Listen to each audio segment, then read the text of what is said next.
The council chamber was silent. Minho stood with his hands clasped behind his back, trying to look calm. He wasn't calm. Nobody in the massive room was calm. The air felt heavy, like before a thunderstorm. Around him, representatives from 40 different alien species sat in their designated seats.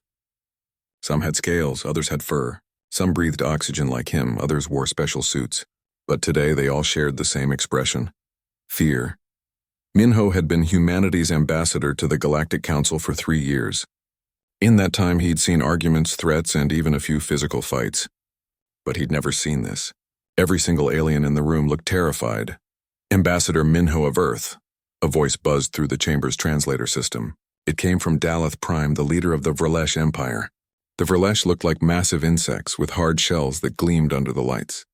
Daleth Prime was the largest, his body covered in scars from countless battles. Yes? Minho kept his voice steady. Your species has been warned. The systems you claim belong to the Vrelesh Empire. You will withdraw all human settlements from those worlds, or you will face consequences. Minho felt his jaw tighten. The disputed systems had been discovered by human exploration ships. They were unclaimed, empty of intelligent life. Under galactic law, humanity had every right to colonize them. With respect, Daleth Prime, those systems were unoccupied. We followed proper protocols. We registered our claims with this council. Everything was legal. A clicking sound came from Daleth Prime. It might have been laughter. Legal means nothing without power to enforce it. Your species is young. You've been among the stars for only 15 years. You don't understand how things truly work. Then help me understand, Minho said.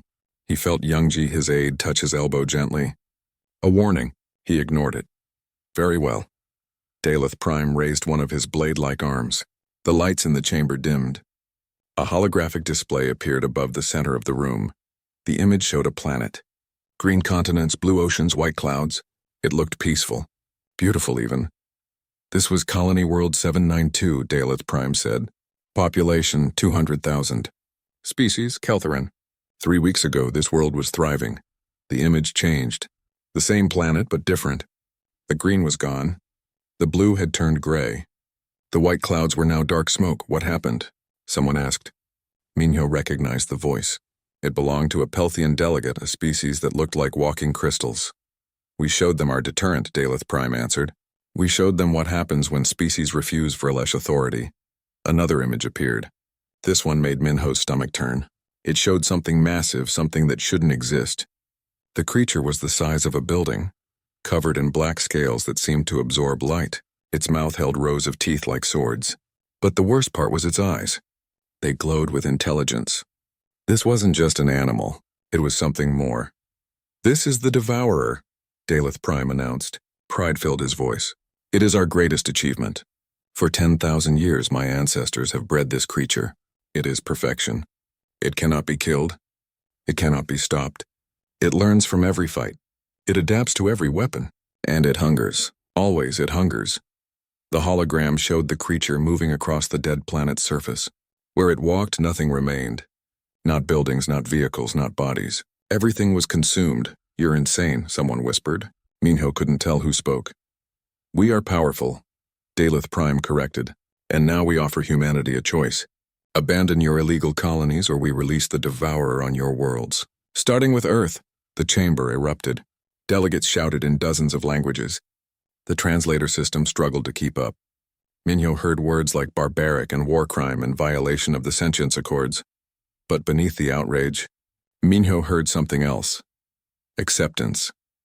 These aliens had seen what the Vrelesh were capable of, and they believed resistance was useless. Silence. The command came from the council's chairman, a being of pure energy contained in a magnetic field. Daleth Prime, the use of such a weapon against civilian populations is forbidden by 17 separate treaties. Treaties you cannot enforce, Daleth Prime replied. Who will stop us, you? The insectoid turned his head, looking at each delegate in turn. You've seen what it does. Would any of you risk your worlds to save humanity? Nobody answered. The silence told Minho everything he needed to know. No, Minho said. His voice cut through the quiet like a blade. No, we will not abandon our people. Those colonies are home to 50,000 humans. Families, children, we will not leave them to die. Then they will die anyway, Daleth Prime said. along with everyone else on those worlds.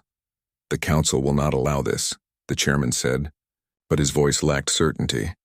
The Council has no authority over the Vrelesh Empire, Daleth Prime responded. We agreed to join this body for trade benefits. Nothing more. And now I will demonstrate our power so there is no doubt. The hologram changed again. This time it showed a massive ship. It was approaching the station, moving slowly through space. I have brought the Devourer here, Daleth Prime announced. To Nexus 7. You will see it with your own eyes. You will understand that resistance is meaningless, and humanity will comply, or humanity will burn. Panic spread through the chamber like wildfire. Delegates scrambled from their seats. Some were already calling their homeworlds, warning them. Others were demanding evacuation. Minho stood frozen. They'd brought that thing here, to a diplomatic station. There were thousands of beings on Nexus 7. Scientists, traders, families. His own daughter was here, watching from the observation gallery where children of diplomats could see the proceedings. Jiwan, his 8-year-old daughter, was in the same station as that monster. Yunwu, Minho said quietly into his communicator. Get to the observation gallery. Get Jiwan to the secure quarters now. Already moving, sir, came the reply. Hyunwoo was the captain of Minho's security detail. Good man.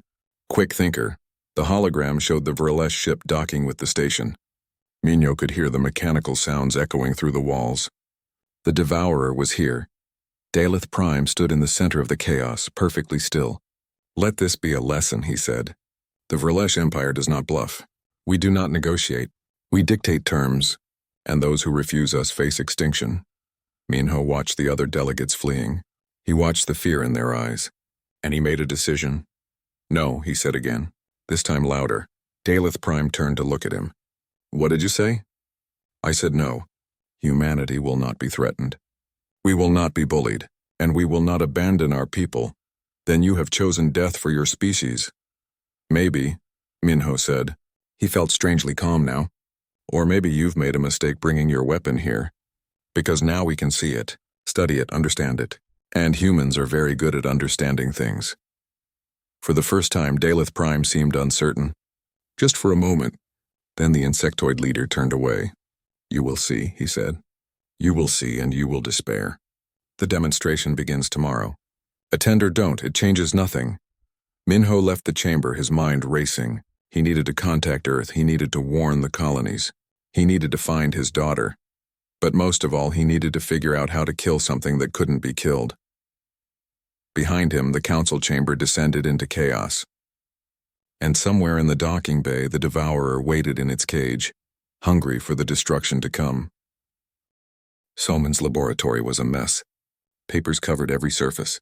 Holographic displays floated in the air, showing data streams that changed every second.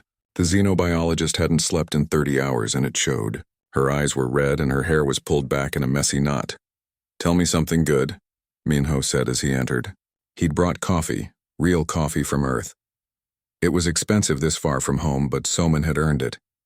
She looked up from her workstation and shook her head. There is nothing good. Only degrees of terrible.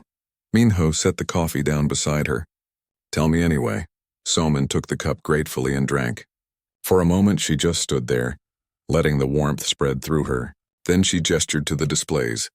The Devourer is everything they claimed. I've analyzed all the data from the 3 colony worlds it destroyed. The creature doesn't just eat biomass. It absorbs it. Every kill makes it stronger. It takes genetic information from its prey and incorporates useful traits into its own biology. Meaning it evolves in real time. If you shoot it, it develops armor. If you burn it, it develops heat resistance. It learns faster than any species in recorded history. And that's not even the worst part, Minho waited. It heals instantly. Not fast healing. Instant. Cut off a limb and it grows back in seconds.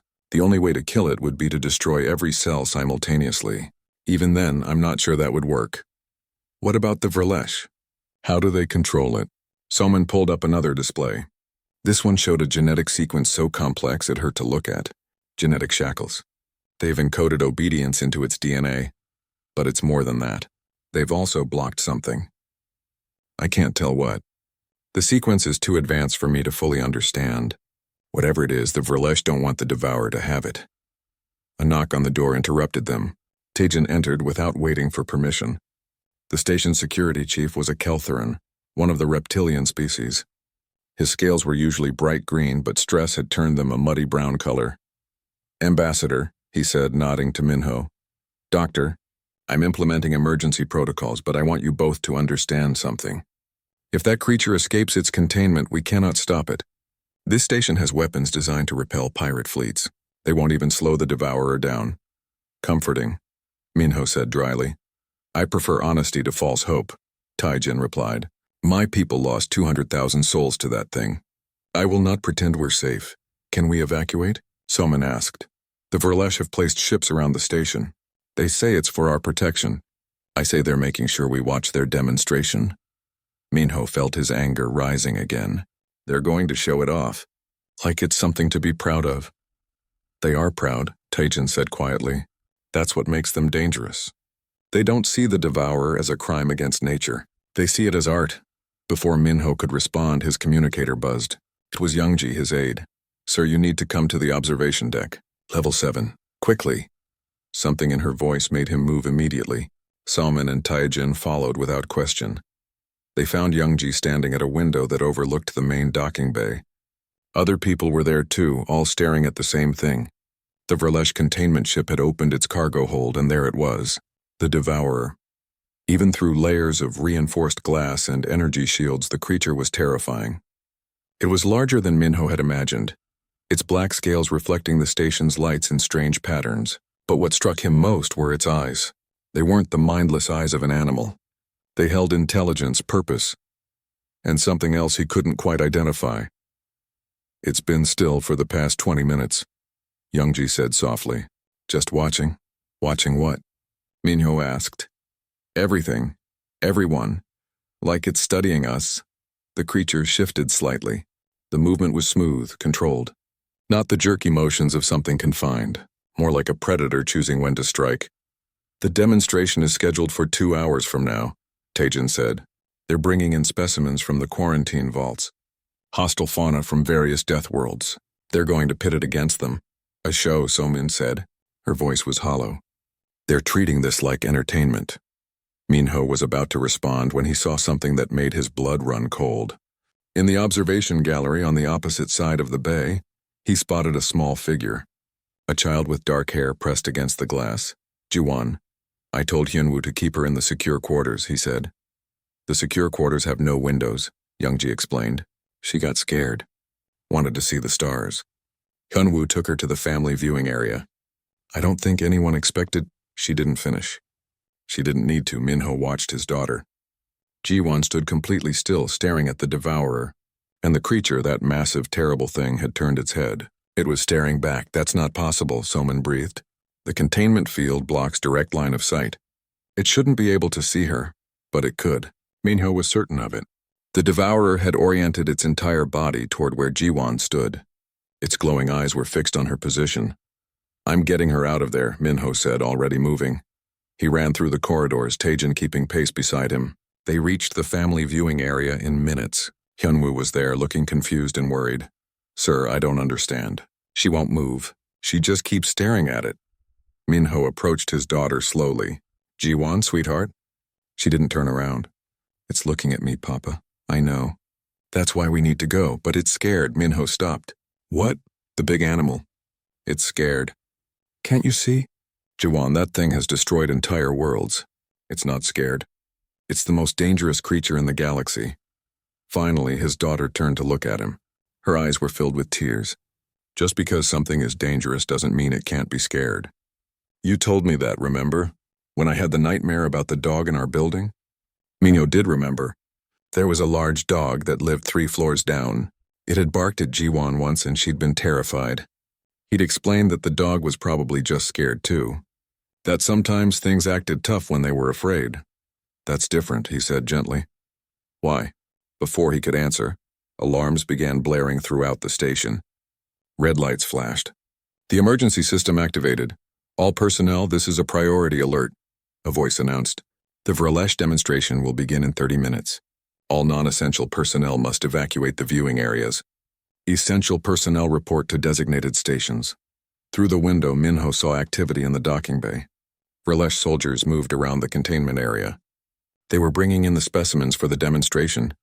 He saw creatures that looked like bears made of stone, flying things with wings like razors, something that seemed to be made entirely of tentacles and teeth.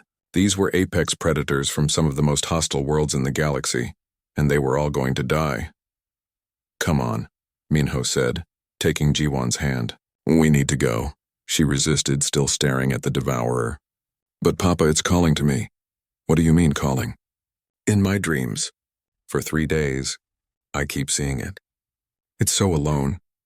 It doesn't want to hurt anyone. It just wants someone to understand." Someone had caught up with them. She overheard Jiwon's words and pulled out a scanner. "Ambassador, may I?" Minho nodded, though he wasn't sure what she was checking. Soman ran the device over Jiwon, then looked at the readings. Her face went pale. She's not imagining it. There are neural patterns here, faint but real. The devourer is sending out some kind of signal. Psionic, maybe, or something we don't have words for yet. "That's impossible," Taijin said. "The Verlesh specifically engineered it to resist psychic attacks. Why would they give it the ability to broadcast?" "Maybe they didn't," Soman said slowly. "Maybe this is part of what they blocked. A natural ability the original species had." The alarms changed pitch. 5-minute warning, we're leaving, Minho said firmly. He picked Jiwon up, even though she was getting too big for that. She buried her face in his shoulder. "Don't let them hurt it," she whispered. "Please, Papa. It doesn't understand why everyone hates it." Minho carried his daughter away from the viewing area, but her words stayed with him. They echoed in his mind as he found a secure room far from the demonstration. They haunted him as he heard the sounds of the arena being prepared, and they terrified him because, as impossible as it seemed, he believed her. Something was wrong with the Verlesh story. Something didn't add up, and he was going to find out what. The demonstration was brutal. Even through the reinforced viewing screens, Minho could hear the sounds. Roars, screams, the crunch of bone and the tear of flesh.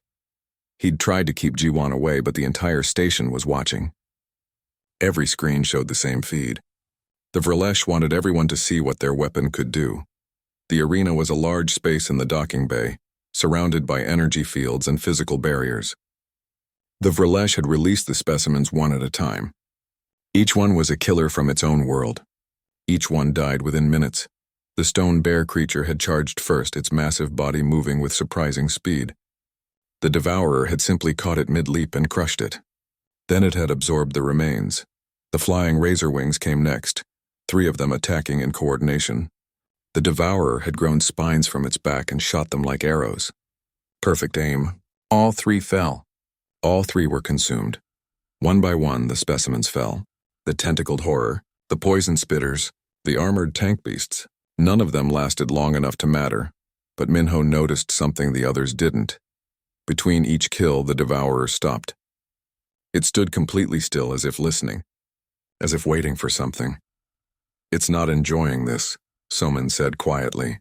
She was watching the biometric displays on her portable scanner. "Look at these readings." Its aggression markers spiked during the fights, then dropped to near 0 immediately after. "That's not normal predator behavior." "What does it mean?" Youngji asked. "I don't know. Predators usually show sustained aggression during a hunt. They get excited. Their bodies stay in fight mode. But this thing, it's like it flips a switch. On for the kill, off immediately after. Like a machine," Taijin said. "Or like something that's being controlled," Soman countered. The final specimen was released. This one was different. It looked almost humanoid, but wrong. Its limbs bent at angles that shouldn't exist. Its face had too many eyes. The data file identified it as a night stalker from the void reaches, a creature that had evolved in total darkness and hunted by sensing fear. The crowd expected the same result. A quick kill, another demonstration of power. Instead, something strange happened. The night stalker approached the devourer slowly. It wasn't attacking, it was studying. The 2 creatures circled each other, and for the first time the devourer hesitated. "What's it doing?" someone asked. The night stalker made a sound, a clicking that the translators couldn't interpret. The devourer responded with its own sound. Not a roar. Something softer. "They're communicating," Soman said, her eyes wide. "They're actually trying to communicate." Daleth Prime's voice boomed through the speakers. "End it now." A Verlesh handler activated something on a control panel. The devourer jerked as if struck by lightning. Its body spasmed, and when it moved again, the hesitation was gone. It killed the Night Stalker in seconds, tearing it apart with mechanical efficiency. But Minho had seen what happened before the command. The devourer hadn't wanted to kill that one. It had been forced. The demonstration ended. The Vrelesh declared it a success. Delegates from dozens of species looked sick, but they also looked convinced. The message was clear. Resistance was futile. Minho returned to his quarters where Jiwon waited with Hyunwoo standing guard. His daughter sat curled up on the couch, her eyes red from crying. "You watched," he said gently. She nodded. "I had to. Someone had to see. See what? That it didn't want to. It was hurting, Papa. Every time it killed something, it hurt, but they made it do it anyway." Minho sat beside her and pulled her close. "How do you know that?" "I just do. The same way I know you're worried even when you smile. The same way Mama knew when I was sick before I told her." The mention of Nari made Minho's chest tighten. His wife was back on Earth working on a research project. She'd wanted to come to Nexus 7, but the timing hadn't worked out. Now he was grateful she wasn't here to see this nightmare. "What do we do?" Jiwon asked. "I don't know, sweetheart. I honestly don't know." A knock interrupted them. Soman entered, followed by someone Minho hadn't expected. Hajun was a historian specializing in ancient civilizations. He was young for his position, barely 30 but brilliant. He looked excited and terrified at the same time. "Ambassador, I found something. Something important. Show me." Hajun set up a portable display. "I've been digging through the Vrelesh historical archives. Most of it is public record, but there are classified sections. I used some creative interpretation of access codes to get in." "You hacked their database?" Minho asked. "Let's call it aggressive research," Hajun replied with a weak smile. "Anyway, I found records about the Devourer's origin. The official story is that the Vrelesh engineered it from scratch, bred it over thousands of years to be the perfect weapon. And the unofficial story? It's a lie. All of it." Hajun pulled up images. They showed a planet, lush and green. This was called Varkon. It existed 8,000 years ago in what is now Vrelesh territory. The world was inhabited by a single dominant species. The image zoomed in. Minho saw creatures that looked like smaller versions of the Devourer. They were still large, still powerful, but different. These ones had lighter-colored scales. Their eyes didn't glow with that harsh light. They looked almost gentle. "These were pack hunters," Hajun continued, "highly intelligent. They lived in family groups, raised their young communally, and had complex social structures. By all accounts, they were on the verge of developing spaceflight. What happened to them?" Hajun's expression turned dark. "The Vrelesh happened. They invaded Varkon not to conquer it, but to harvest it. The native species fought back. They were fierce, protective of their young. The Vrelesh couldn't defeat them conventionally, so they did something else." Another image appeared. This one showed laboratories, genetic manipulation equipment, and in the center, young creatures in cages. They took infants, thousands of them. They experimented on them, trying to create a controllable bioweapon. Most died, but they kept trying generation after generation. They broke the species' natural social bonding through isolation. They enhanced aggression and suppressed empathy. They turned a sapient race into a weapon. They committed genocide, Taejin said quietly. "Worse," Soman said. She was looking at the genetic data Hajun had uncovered. "They didn't just destroy a species. They tortured it. Look at this genetic sequence. This is what they blocked. It's not just empathy. It's the ability to pack bond. These creatures evolved to form deep emotional connections. The Vrelesh removed that ability." Jiwon had been listening silently. Now she spoke, her voice small but certain. "That's why it's so sad. It wants to connect.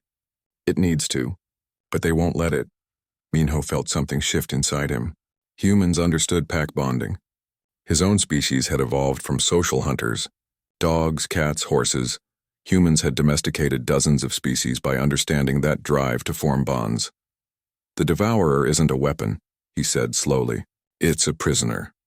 A prisoner with the power to destroy worlds," Youngji pointed out. "Only because it's been tortured into it," Hajun said. "The original species wasn't mindlessly violent. They were protective. There's a difference." Soman was already working on her displays, running calculations. "If we could remove the Vrelesh genetic shackles, theoretically the creature might revert to something closer to its original nature. But that's incredibly dangerous. We'd be gambling on my theory being right. And if you're wrong, Taijin asked, then we unleash an even more powerful version of the Devourer, one that's no longer under any control at all. The room fell silent. The weight of the decision pressed down on all of them. Ji-won stood up. She walked to the window and looked out at the stars. Can I go see it? She asked. Absolutely not, Minho said immediately. Please, Papa. I think I can help. Ji-won, that thing is lonely, she interrupted. It's lonely and it's scared and nobody will listen to it. But I will. I can feel it trying to talk. Let me try. This is insane, Youngji said. She's 8 years old. She's also the only one the creature has responded to, Sumin pointed out. When it looked at her earlier, its stress levels dropped for the first time since arriving at the station. Minho looked at his daughter. She was so small, so young. The idea of letting her anywhere near the Devourer was unthinkable. But she was also brave. Braver than most adults he knew. I'll need approval from the council, he said finally, and security measures. Lots of them. I'll arrange a meeting, Youngji said already on her communicator. Hajun looked worried. Ambassador, even if they agree, the Vrelesh will never allow it. Then we don't ask them, Minho replied. His voice was harder now, filled with determination. We're going to do something that should have been done 8,000 years ago. We're going to give that creature a choice. And if it chooses violence? Taijin asked. Minho looked at the Keltheran security chief. Then we'll deal with it. But I think it's been forced to violence long enough. Maybe it's time someone offered it something else. Ji-won turned from the window and smiled at her father. It was a small smile, but it held hope. And in that moment, Minho decided. His daughter had seen something in the Devourer that no one else could see. Maybe it was childish innocence. Maybe it was human intuition. Or maybe it was the beginning of something the galaxy had never witnessed before. The next day was going to change everything. The council chamber was more crowded than Minho had ever seen it. Word had spread about what he was proposing, and everyone wanted to be present, some to support, most to oppose. Daleth Prime stood at his designated position, his insectoid body rigid with anger. This is a violation of Vrelesh sovereignty. The weapon belongs to our empire. The Devourer isn't a weapon, Minho countered. He stood at the center of the chamber, Ji-won beside him. It's a living being, one that your ancestors tortured into submission. You have no proof of these accusations, Hajun stepped forward. He projected the documents he'd found onto the chamber's main display. Images of Varkon, the original species, the laboratories where infants had been experimented on. These are from your own archives, Hajun said, classified files that detail the entire process. You didn't create the Devourer. You broke it. Murmurs spread through the chamber. Many of the delegates looked shocked. Others looked sick. A few looked angry at the Vrelesh for deceiving them. Those files were sealed for security reasons, Daleth Prime hissed. How dare you access them illegally? How dare you commit genocide and call it engineering? Minho shot back. The council chairman called for order. The being of pure energy flickered with agitation. These are serious allegations. If true, the Vrelesh Empire has violated multiple laws regarding sapient species. The Varkon were not classified as sapient at the time, Daleth Prime argued. They were pre-spaceflight. They had no legal protections. They had families, Ji-won said suddenly. Her voice was quiet, but in the silent chamber everyone heard her. They loved their babies. They protected each other. That makes them people. Daleth Prime looked down at her. A child's sentiment, meaningless, is it? Salman stepped forward with her data displays. Because this child has been able to connect with the Devourer in ways none of us can. She's been receiving what I can only describe as emotional broadcasts from the creature, and when she's near it, its stress levels drop significantly. Impossible, Daleth Prime said. The genetic shackles prevent all emotional response. No, Salman corrected. They suppress it. There's a difference. The emotion is still there, buried under layers of genetic modification, but it's trying to break through, more murmurs. The delegates were listening now, really listening. I propose an experiment, Minho said. Allow my daughter to interact with the Devourer under controlled conditions.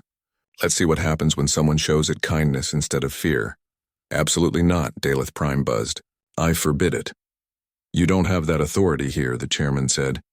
This is a neutral station. The council has jurisdiction. Then the council is making a fatal mistake. That creature is dangerous beyond measure. Letting anyone near it, especially a child, is suicide. Maybe, Minho agreed. Or maybe you're afraid of what will happen if someone finally treats the devourer like a person instead of a weapon. Daleth Prime went silent. Around the chamber, delegates began to talk among themselves. Minho could see the shift happening. The Verlesh had ruled through fear, but fear only worked if no one questioned it. I vote we allow the experiment, said the Pelthian delegate, under maximum security protocols. Seconded, added a Minoran representative. More voices joined in. Not all of them. Some delegates still sided with the Verlesh out of self-preservation, but enough agreed to pass the motion. The chairman made it official. The council grants permission for controlled interaction between the human child Jiwan and the creature known as the Devourer. Security Chief Taijin will oversee all safety measures. Daleth Prime's entire body shook with rage. You will all regret this. When that thing breaks free and kills everyone on this station, remember that you brought this upon yourselves. If that happens, Minho said calmly, then you were right, but I don't think it will. Your optimism will get people killed. Your cruelty already has. Daleth Prime left the chamber, followed by other Verlesh delegates. They were furious, but they couldn't stop what was coming. 2 hours later, Minho stood with Jiwan in a secure corridor leading to the containment area. Soman was checking her equipment. Taijin had positioned armed guards at every possible exit. Hyunwoo stood next to Jiwan, ready to grab her at the first sign of danger.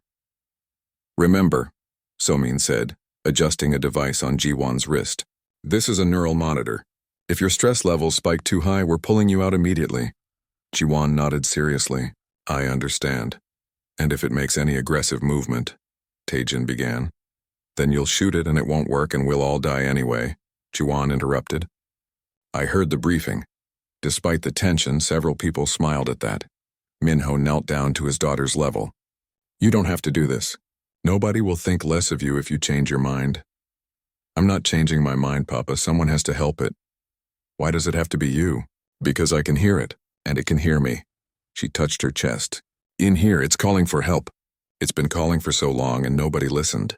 I have to try. Minho pulled her into a hug. You're the bravest person I know. I learned from you. He let her go, stood up, and nodded to Taijin. Open the inner door. The security chief activated the controls. Massive doors slid open with a hiss of pressurized air. Beyond them was another corridor, this one lined with energy barriers and reinforced glass. At the end was the containment cell. Jiwan walked forward. Her steps were steady, confident. Minho followed a few paces behind, with Hyunwoo and Taijin flanking them. Soman monitored her equipment, calling out readings. Heart rate elevated but stable. Neural patterns showed determination, not fear. They reached the final barrier.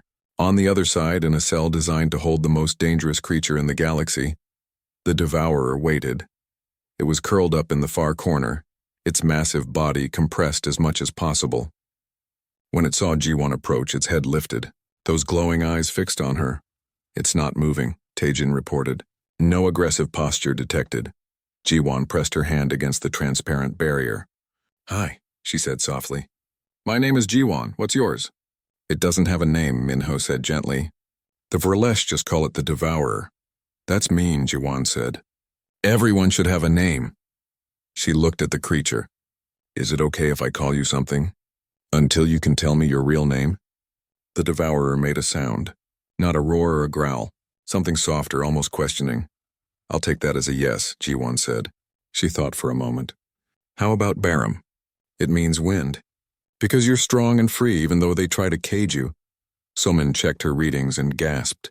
The creature's stress hormones just dropped by 40%. Its aggression markers are at the lowest levels I've ever recorded. It likes the name, Jiwan said simply. She sat down on the floor cross-legged, still facing the creature. I know you're scared, Barum. I know they hurt you. They made you hurt others, but that's not who you really are, is it? The Devourer, Barum now, moved closer to the barrier. Slowly, carefully, as if afraid of scaring Jiwan away. Jiwan, Hyunwoo warned. It's okay, she said. He's not going to hurt me. He's just lonely. He hasn't had anyone to talk to in so long. Barum was right at the barrier now. This close, Minho could see details he'd missed before. Scars covered the creature's body. Not from battles, but from experiments. From torture. Each scar told a story of pain. Jiwan saw them too. Tears ran down her face. "I'm sorry," she whispered. "I'm so sorry they did this to you." The creature made another sound. This one was broken, painful. It was the sound of something that had been hurt so deeply that it had forgotten how to express it. "Ambassador," Soman said urgently, "I'm picking up something." The devourer is attempting to override its own genetic shackles. It's fighting the conditioning. "Is that dangerous?" Taijin demanded. "I don't know. This has never happened before." Baram's body began to tremble, not with aggression but with effort. Something was happening inside it. Something fundamental. "It's trying to break free," Hajun said, watching from a monitor station. "The genetic locks the Verlesh installed. It's fighting them. Can it succeed?" Minyo asked. "I don't know. Those modifications have been reinforced over thousands of years. But if any stimulus could trigger a breakthrough, it would be this. Genuine emotional connection." Jiwan stood up. She pressed both hands against the barrier. "You can do it, Baram. I know you can. You're stronger than what they made you. You're not a weapon. You're a person. And persons get to choose." The creature's trembling intensified. Alarms began blaring. The genetic monitors showed chaos. DNA sequences that had been locked for millennia were beginning to shift. "We need to pull her out," Taijin said. "No," Soman countered. "Look at the readings. The creature isn't going into attack mode. It's not becoming more dangerous. It's becoming more itself. How can you be sure?" "I can't, but I trust her." Soman pointed to Jiwan. "She's the first being in 8,000 years to see past the monster and recognize the person." Underneath, Baram threw back its head and roared. But this wasn't a roar of rage. It was a roar of anguish, of release. 8,000 years of pain poured out in that sound. Throughout the station, beings covered their ears. The sound was primal, terrible, and somehow heartbreaking, and then suddenly it stopped. Baram collapsed against the barrier, breathing heavily. Its eyes, which had always glowed with harsh light, now seemed softer, more natural. The attack came at dawn, station time. Minho was in his quarters, reviewing the data from yesterday's interaction, when the alarm screamed to life. Red lights flashed. His communicator exploded with urgent messages. "Sir, it's the Devourer," Yunwu's voice crackled. "It's breaking out of containment." Minho's blood turned to ice. "Jiwan? Safe in the secure room with me." "But sir, the creature isn't attacking. It's doing something else." Minho ran through the corridors, following the sounds of chaos. Personnel fled in every direction. Security teams were mobilizing, but their weapons looked pathetically small against what they faced. He reached the containment level and stopped. The scene before him was surreal. Baram had torn through the reinforced walls of its cell. Metal and energy barriers lay scattered like toys. The creature stood in the corridor, but it wasn't rampaging. It was destroying something specific, the neural implants, the control devices the Verlesh had embedded in its body. "It's removing the hardware," Sumin said, appearing beside Minho. She was out of breath from running. "The genetic shackles started breaking yesterday. Now it's taking out the physical controls." Baram dug massive claws into its own flesh, pulling out chunks of metal and circuitry. The creature was covered in blood, but its wounds healed almost instantly. Each piece of Verlesh technology that came out seemed to make Baram more alive, more aware. "Stand down," Minho ordered the security teams. "Don't shoot." "But sir," one of the guards protested. "I said stand down." "It's not attacking. It's freeing itself." Taijin arrived with a heavier security force. The Keltheran's scales had gone completely white with stress. "Ambassador, we need to evacuate the station." "No, we need to let it finish. And if it then decides to kill us all? Then we were dead anyway," Minho said. "Those weapons won't stop it. You know that. Our only chance is to trust that Jiwan was right." Baram pulled out the last major implant. It was a large device that had been lodged near the creature's brain. As it came free, Baram roared again. But this time the sound was different, triumphant. The creature's body began to change, not dramatically but noticeably. Its scales shifted to a lighter color. Its eyes lost some of their harsh glow. It was still massive, still powerful, but it looked less like a weapon and more like a living being. "Remarkable," Somin breathed. "Without the implant suppressing its natural state, it's reverting to something closer to the original Varkon physiology." Baram turned its head, scanning the crowd of personnel who had gathered to watch. Minho saw fear on every face. He felt it too, his heart hammering against his ribs. Then the creature's eyes found him. Recognition flashed across that alien face. Baram began to walk. Not toward the exits. Toward Minho. Father, a small voice called out. Ji-won had somehow slipped past Hyunwoo. She ran down the corridor, her small legs carrying her as fast as they could. Ji-won, no, Minho shouted, but she didn't stop. She ran right past her father, past the security teams, past everyone who might have protected her, and she ran directly to Baram. Time seemed to slow. Minho watched in horror as his 8-year-old daughter approached a creature that had destroyed worlds, a monster that had just broken free of all restraints. Baram lowered its massive head. It could have swallowed her whole. One bite, one swipe of its claws, and she would be gone. Instead, the creature knelt, slowly, deliberately. Baram lowered itself until its head was level with Ji-won's. The gesture was unmistakable. Submission, respect, recognition. Ji-won reached out and touched Baram's face. Her tiny hand looked impossibly small against those scarred scales. You did it, she said softly.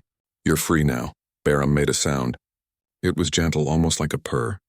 The creature leaned into her touch, and Minho saw something that made his throat tight with emotion. Baram was crying. Tears ran from those alien eyes, mixing with the blood from its self-inflicted wounds. The genetic analysis is complete, Somin announced, her voice shaking. The Varkon weren't just pack hunters. They were empaths. They could sense and share emotions with other beings. The Vrlesh didn't just remove that ability. They inverted it. They forced Baram to feel the fear and pain of its victims, which drove it to greater violence. It was caught in a cycle of torture. And now, Taejan asked, now it's free. And the first genuine emotion it's been allowed to feel in 8,000 years is Ji-won's compassion. Throughout the station, beings watched on monitors. The image of the massive creature kneeling before a human child was broadcast across the galactic network. Within hours, it would be seen on 1,000 worlds. Daleth Prime appeared on the communication channel, his voice distorted with rage. This is a violation. The weapon belongs to the Vrlesh Empire. We demand its immediate return. Minho walked forward slowly, approaching his daughter and Baram. He kept his movements calm, non-threatening. When he reached them, he stood beside Ji-won. The weapon doesn't exist anymore, he said. His voice carried throughout the station and beyond. What exists is Baram, a person, a survivor, and persons get to choose their own path. You cannot give personhood to a creature. Daleth Prime buzzed. We're not giving anything, Minho replied. We're recognizing what was always there. Your ancestors took infants from their families. They tortured them for generations. They created a weapon from genocide and called it progress, but you failed to destroy what mattered most, the soul underneath. Baram raised its head and looked directly at the camera broadcasting the scene. When it spoke, the translators struggled to interpret the sounds. But the meaning came through clearly enough. Free, Baram said, the first word it had ever been allowed to speak. Free, family, home. The word family was accompanied by a gesture. Baram touched Ji-won gently, then Minho. The meaning was clear. The Galactic Council will hear of this. Daleth Prime threatened. The Vrlesh Empire will not. The Vrlesh Empire will answer for its crimes, the council chairman interrupted. His energy form pulsed with authority. Records have been reviewed. Evidence is clear. The Varkon genocide violates 17 separate treaties. The Vrlesh Empire is hereby sanctioned, and all biological weapons programs are to be dismantled immediately. This is outrageous. We are a sovereign. You are criminals, the chairman said coldly. And you will face justice. This council session is adjourned. The channel cut off. Daleth Prime's protests were silenced. In the corridor, more people began to approach. Carefully and respectfully, a Pelthian delegate extended a crystalline appendage in greeting. Baram sniffed it curiously, then touched it gently with one claw.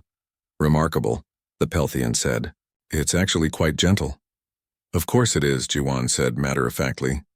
Baram was always gentle. Just nobody let him be. Over the next few hours, the situation stabilized. Baram remained calm, though clearly wary of the Vrlesh personnel who remained on station. Salman continued her scans, documenting the changes in the creature's biology and behavior. The transformation is still ongoing, she explained to Minho. As the genetic modifications continue to break down, Baram is becoming more like the original Varkon, still powerful, but no longer driven by engineered rage. If my projections are correct, within a few weeks the creature will stabilize into something remarkable. Which is a guardian. That's what the Varkon were. They protected their packs, their families. Barum bonded with Jiwan. That means it will protect her, fiercely. As if to demonstrate, a maintenance worker accidentally dropped a heavy tool near where Jiwan was sitting. The crash was loud and sudden. Barum moved faster than thought, placing its body between Jiwan and the noise. The creature's posture was defensive, protective. Only when it saw there was no real threat did it relax. Sorry, the worker called out, clearly terrified. It's okay, Jiwan said, patting Barum's leg. But knows you didn't mean it. The creature settled back down, keeping itself close to the child. Hajun approached with more data. Ambassador, I've been compiling everything we've learned. The implications are staggering. The Varkon weren't just intelligent. They had art, music, philosophy. The fragments we can recover from their destroyed world suggest they were a deeply empathetic culture. And Barum carries all of that genetic memory. Meaning? Meaning Barum isn't just a survivor of genocide. It's the last keeper of an entire civilization's culture. Everything the Varkon were, all they accomplished, lives on in this one being. Minho looked at Barum with new eyes. Not a weapon, not even just a person, a living monument to a murdered species. We need to help it remember, he said quietly. Help it reclaim what was stolen. Agreed, Hajun said.